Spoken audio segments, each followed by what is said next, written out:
Fedoruk Show on News Talk 610 CKTB.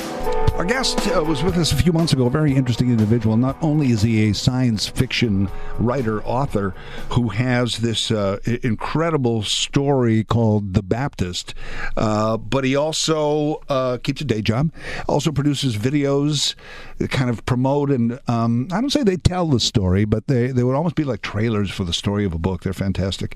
And also makes public appearances with the book and book signings and all that, so a busy guy. And book 2 is out in his science fiction series. His name is David Gerard, and he joins us again. Hello again, Ryan. Hey, Larry, how are you? Good, and you? I'm good. Thank you for having me back. Well, thanks for coming back. I seem to recall that you've already written, I want to say almost all of this story, but it's such an ongoing saga that you divided it into book parts. Is that right? Yeah, I wrote originally, this was like 5-something years ago now, I wrote the original manuscript was a giant, like a 6-inch thick manuscript that I wrote, and it's all one story collectively. But I had some advice, and I thought it would be better to split it into 3 parts and be less intimidating for people to pick up and read. I guess was the goal. It also sounds good to say David Gerard has written a trilogy.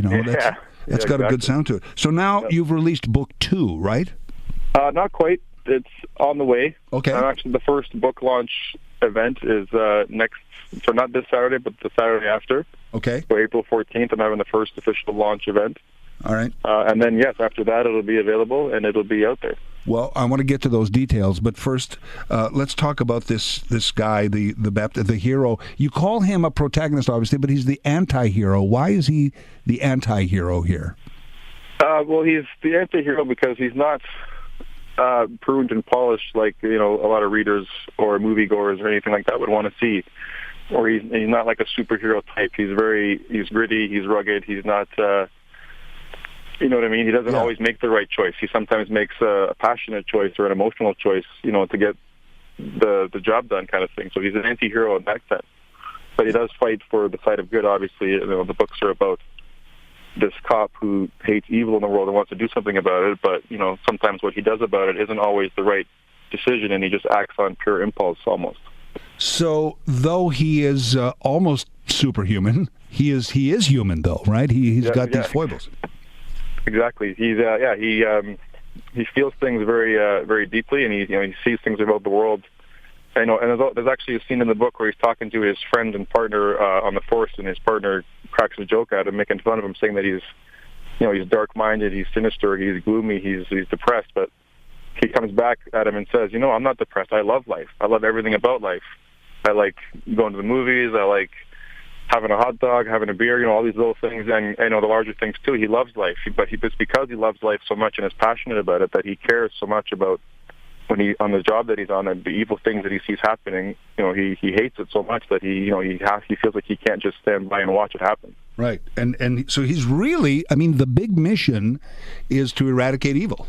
Yeah, that's his goal. Wow, it seems impossible, but that is his goal, and in the start. Now, because of this, he has to travel through time. I mentioned off the top science fiction, so people understand what this is. You and I talked about this last time. He has to travel because he has to get to the root of it, I guess. Well, he runs into there's two. He's the main character, and there's a supporting character who's a physicist who also has views about the world that he wants to change, and he's brought about the realization of time travel. And these two characters' paths cross. To kind of, without giving too much away, ultimately this big cataclysmic event happens in the space-time continuum that destroys it. So he tries to use time travel as a means to fix what he doesn't like about the world. The notion that the scientist has is that if you can go back as many times as you want, all these mistakes we've made in human history, even you can go back and fix every single one of them as many times as it takes. Is the theory. But in reality, the more and more in the book, the more and more times these characters travel back and forth through time, they're actually they're wearing down the fabric of the space-time continuum, making it thinner and thinner until the point where they break it, and then they have to fix it in part 2. See, this makes sense to me, and people are listening to me going, "Hold on, it does make sense because that sounds like what would happen with time travel." So, in this book, are we going back in book 2? Are we going back to like biblical times? Sort of. what ends up happening is that actually when they create this event in the space-time continuum and they break it, ultimately the book starts off where it left off at the end of part 1, and the two characters are now trapped inside this broken realm of time where they have to now look at it from almost like a God's eye lens, where they're looking at human history, and they have to do something to put it back together before it's destroyed ultimately for good. But when they do what you're saying there, what they do is they end up putting it back together, but they put it back together wrong. Wow. So the pieces of history get all jumbled up, and events of history happen when they didn't happen in time as we know it. They happen differently. Now, so yes, the biblical times come forward to happen in today's day and age. Ah, okay. Yeah. I think I asked you this last time, but how does all this form in your head? Because you've written, like we said, a big story about this. It's going to be 3 books. Did this just come into you, and it just came out of you? You started writing it, and well, that original idea did, yes, because I mean, I was a church-going kid, grew up going to church with my family and stuff. I'd always sit there and listen to what they would say about, if this were to happen today, we would see it differently, and we wouldn't have done any of this. We wouldn't have killed Jesus, this kind of stuff. And hearing this stuff, and it's like, well, you think about it, even as a kid, thinking about it, like, would we have done any differently? And that put the idea in my head, well, what if it were to happen today? And that was the original spark of the premise when I was, probably 15 or 16. And by the time I was 18, I had kind of more of a story developed, and I wanted this to be kind of a script or a movie, but life got in the way, and I had to take care of other things, and I wrote it as a book instead when I was an adult. So, and you've worked on self-publishing as well, which I admire, and you're getting it out there.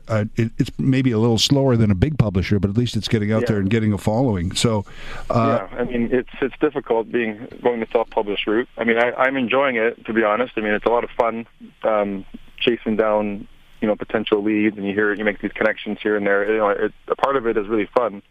But the other end of it can be frustrating when you either get the rejection notice or a lead that you were following up doesn't follow through or stuff like that. But I mean, it's a process, and I'm having fun with it, to be honest, so it's good. The thing I like about your story, not the book story, which is great, but your story as well, is there's a million people who have a book in them who never even write it. So you're that much further ahead, and you've done all these other things. Now, you did mention an event, Saturday, April 14th. Where is that? I don't think it's exactly our area, but where is that? No, so I'm in the east end of the GTA. Okay. And the first book launch is in a city called Curtis. It's a small little town just east of Oshawa. Oh, yeah. Okay. And, so it's, like you said, next Saturday, April 14th at 6 o'clock to 9 o'clock at night. And it's at a little local cafe called Deadly Grounds Cafe or Coffee and Curiosities. Ooh. It's a really cool place because it's all horror themed. If you're a horror Stephen King kind of fan, like everything in there is all horror based. And that's what the launch is being held there. So kind of a dark theme for some of the dark themes of your book, even though it's a little different. Yeah, your book is different than a Stephen King book, say. And then you've got one in Vaughan, I think, but that's later in May, is it? That's still in the works. I haven't confirmed yet, so it's tentative. But that will be May 10th if it all goes well at a Finn McCool's in Vaughan. Nice. And I have another one after that, May 26th.